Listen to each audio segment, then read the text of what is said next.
Dans cette vidéo, nous allons faire la méthode 1 du chapitre 17 sur les fonctions trigonométriques. Nous allons apprendre dans cette méthode à placer un angle et à donner la mesure principale d'un angle. Donc dans cette première question, on va préciser à quel point de la figure donnée correspond chacun des angles, donc suivant 345π, 234π, etc. Donc pour cela, on part du point I, donc qui correspond à 0, et on enroule donc la droite numérique sur le cercle. Donc si par exemple on a un angle de π sur 6, on arrive au point A. Si on a un angle de π sur 4, on arrive au point B. Si on a un angle de π sur 3, on arrive au point C. Donc l'idée pour chacun de ces angles va être de compter le nombre de tours complets que l'on a. Effectivement, si on a par exemple un angle de 2π et qu'on part du point I, on fait un tour complet, étant donné qu'un tour complet correspond à 2π, et on retombe sur le point I. Si on a par exemple un angle de 8π, et bien 8π c'est 4 fois 2π, donc c'est 4 tours complets, donc on retombe également sur le point I.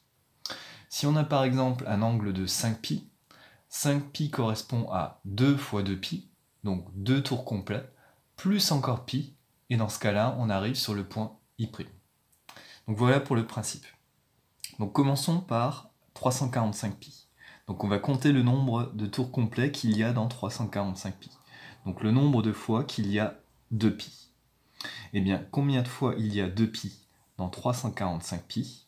Eh bien, il suffit de chercher le multiple de 2 le plus proche de 345. Eh bien, ce sera 172.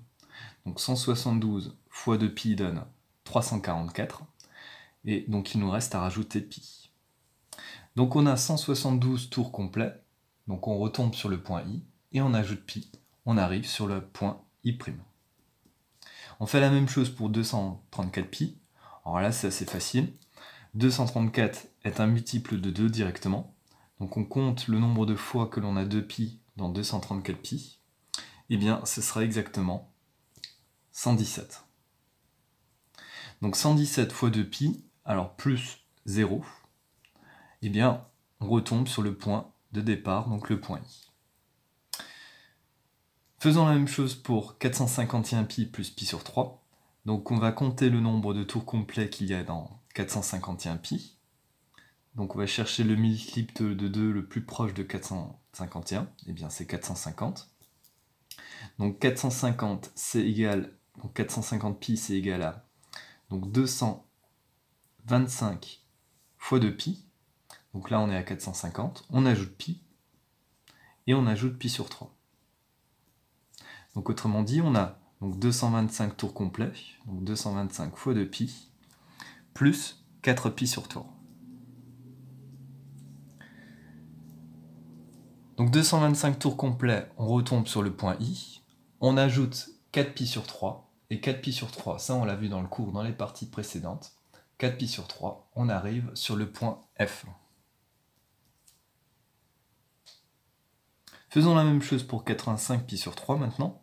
Alors on va d'abord chercher donc un multiple de 3, donc le plus proche possible de 85. Eh bien on a par exemple que 3 fois 30 nous donne 90, on est un peu au-dessus, donc on va faire 3 fois 28 par exemple, donc qui donne 84 d'ailleurs.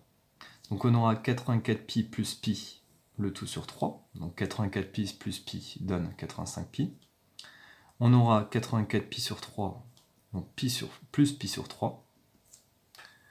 Donc 84 sur 3 donne 28, donc on aura 28π, plus π sur 3. Donc ce qui nous donne 14 fois 2π, donc 14 tours complets, auxquels on ajoute π sur 3. Et là, où est-ce qu'on va se retrouver? Eh bien, on va se retrouver au point C. On fait la même chose pour 85π sur 4. On cherche un multiple de 4, le plus proche possible de 85. On a par exemple que 4 fois 20 donne 80, donc 4 fois 21, 84. Donc on va nous décomposer 85π sous la forme 84π plus π, donc le tout sur 4. Donc on aura 84π sur 4 plus π sur 4. On vient de dire à l'instant que 84 sur 4 donne 21π. Donc on aura 21π plus π sur 4. Et là, 21π, on peut l'écrire sous la forme donc 10 fois 2π, donc 10 tours complets, plus pi, plus donc le pi sur 4. Donc autrement dit, on aura 10 tours complets, 10 fois 2π, plus pi sur 4, donc plus 5π sur 4. Donc 5π sur 4, on va se retrouver au point L. Donc voilà pour la première partie. Donc dans la deuxième question, on rappelle que la mesure principale d'un angle, c'est la mesure qui, parmi toutes les mesures de cet angle, se trouve dans moins pi. Effectivement, on rappelle que un angle a une infinité de valeurs possibles, il suffit de rajouter un multiple de 2π.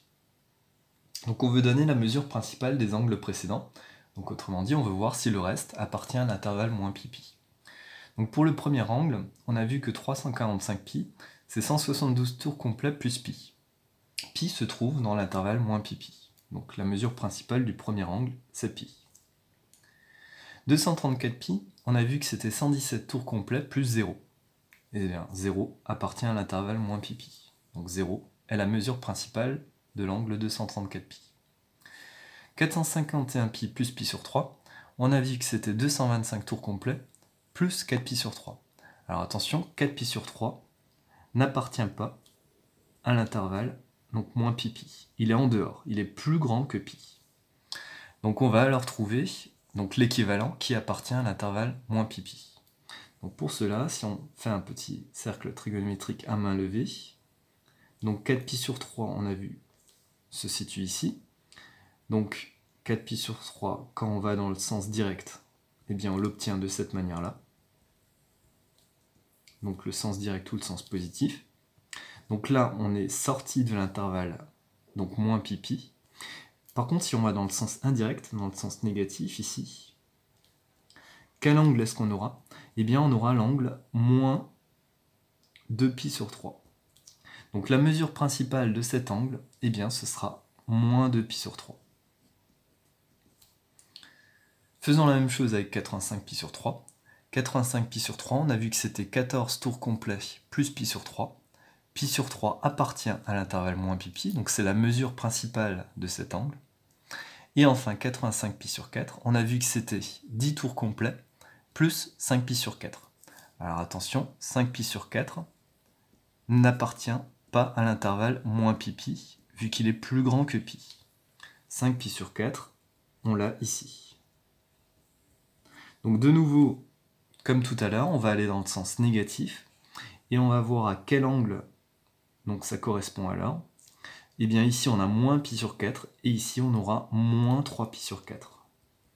Donc la mesure principale de l'angle 85π sur 4, eh bien ce sera moins 3π sur 4.